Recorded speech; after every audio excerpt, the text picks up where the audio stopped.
Welcome to the federal Andhra Pradesh. Amaravati రాజధాని నగరంలోని సచివాలయం నుంచి ప్రకాశం బ్యారేజీ రోడ్డు వరకు నిర్మిస్తున్నటువంటి సీడ్ యాక్సెస్ రోడ్డు, ప్రధానమైనటువంటి రోడ్డు ప్రకాశం బ్యారేజీ రోడ్లోని ఉండవల్లి ప్రకాశం బ్యారేజీ ప్రధాన రహదారిలో కలుస్తుంది.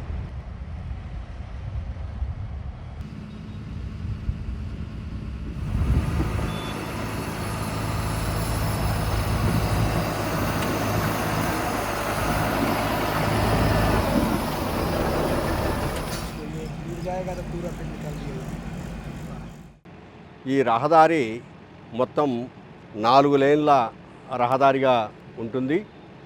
ఇక్కడ కేడబ్ల్యూడి కెనాల్ మీద ఒక బ్రిడ్జి నిర్మిస్తున్నారు. ఈ బ్రిడ్జి కేడబ్ల్యూడి కెనాలు దాటి అవతలికి ఉండవల్లి బ్యారేజ్ రోడ్లో కలుస్తుంది. ఉండవల్లి నుంచి ఈ రోడ్డు నేరుగా హైవే మీదకి, నేషనల్ హైవే మీదకి కలుస్తుంది. మొత్తం 70 కోట్లతో ఈ బ్రిడ్జి నిర్మాణాన్ని ప్రభుత్వం చేపట్టింది. 128 మీటర్ల పొడవులో ఈ బ్రిడ్జి నిర్మిస్తున్నారు. బ్రిడ్జి కూడా 4 లైన్ల రహదారిగా బ్రిడ్జిని నిర్మిస్తున్నారు.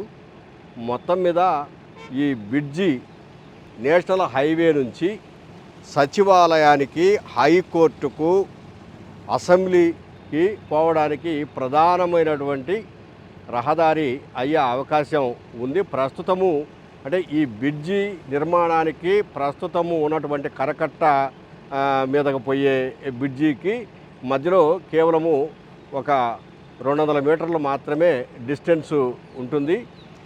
ప్రస్తుతము ఈ బ్రిటిష్ కాలంలో నిర్మించినటువంటి ఈ బ్రిడ్జి పక్కన ఉన్నటువంటి చిన్న బ్రిడ్జి, ఒక వెహికల్ పోతుంటే రెండో వెహికల్ ఆగిపోవాల్సిందే. కానీ భవిష్యత్తులో ఈ బ్రిడ్జి నిర్మాణం పూర్తయితే ఆ రెండో వెహికల్ ఆగిపోయే అవసరం లేదు. 4 లేన్ల రహదారి ఉంటుంది కాబట్టి హైవే మీద నుంచి నేరుగా సచివాలయానికి రావడానికి, పోవడానికి ఈ రహదారి ప్రధానమైనటువంటి రహదారిగా మారుతుంది.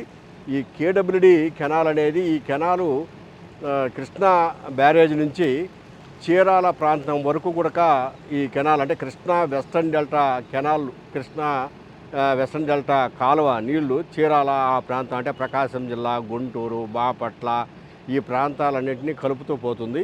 అందువల్ల ఈ కాలువ మీద వంతెన 4 లైన్ల వంతెనగా, పెద్దదిగా, పైగా మంచి స్టీల్తో నిర్మిస్తున్నారు. భవిష్యత్తులో కూడా ఈ వంతెన అందరికీ, ప్రజలందరికీ పూర్తి స్థాయిలో అందుబాటులో ఉంటుంది. కెమెరామెన్ రవితో GP Venkateswarlu, the Federal, Vijayawada.